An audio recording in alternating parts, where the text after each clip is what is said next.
చిత్తూరు మాజీ మేయర్ కఠారి అనురాధ దంపతుల హంతకులకు ఉరిశిక్ష ఖరారైంది. 10 ఏళ్ల క్రితం నాటి హత్య కేసులో కఠారి మోహన్ మేనల్లుడు చింటూ సహా 5గురికి ఉరిశిక్ష విధిస్తూ చిత్తూరు స్థానిక కోర్టు సంచలన తీర్పు వెలువరించింది.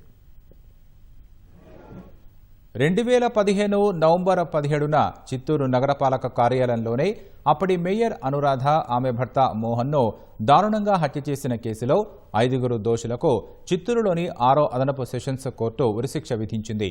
హత్యకు సంబంధించి 23 మందిపై పోలీసులు కేసు నమోదు చేయగా దాదాపు 10 ఏళ్ల పాటు విచారణ కొనసాగింది. 57 మంది సాక్షులను న్యాయస్థానం విచారించింది. విచారణ దశలోనే ఒకరు మృతి చెందగా మరొకరిని న్యాయస్థానం కేసు నుంచి తొలగించింది. ఈ నెల 24న 16 మందిపై కేసును కొట్టేసింది. A1 Chandrashekar alias Chintu, A2 Venkata Chalapathi, A3 Jayaprakash Reddy, A4 Manjunath, A5 Venkatesh నేరం రుజువు కావడంతో వారికి ఉరిశిక్ష ఖరారు చేసింది. 2015 నవంబర్ 17న చిత్తూరు నగరపాలక కార్యాలయంలోనే మేయర్ కఠారి అనురాధ దంపతులు హత్యకు గురయ్యారు. అప్పట్లో టీడీపీ చిత్తూరు జిల్లా ఉపాధ్యక్షుడిగా ఉన్న కఠారి మోహన్తో ఆయన మేనల్లుడు శ్రీరామ్ చంద్రశేఖర్ అలియాస్ చింటూ వ్యక్తిగత ఆర్థిక రాజకీయ విభేదాలు తలెత్తాయి.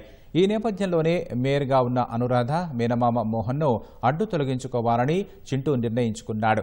2015 నవంబర్ 17న చింటూ నలుగురితో కలిసి బురఖాలు ధరించి తుపాకులు, కత్తులతో చిత్తూరు నగరపాలక సంస్థ కార్యాలయంలోకి ప్రవేశించారు. కఠారి అనురాధను తుపాకీతో కాల్చి చంపారు. పక్క గదిలో ఉన్న మోహన్ను కత్తులతో నరికారు. కొన ఊపిరితో ఉన్న మోహన్ను వేలూరు CMC ఆసుపత్రికి తరలించినా చికిత్స పొందుతూ అదే రోజు మరణించారు.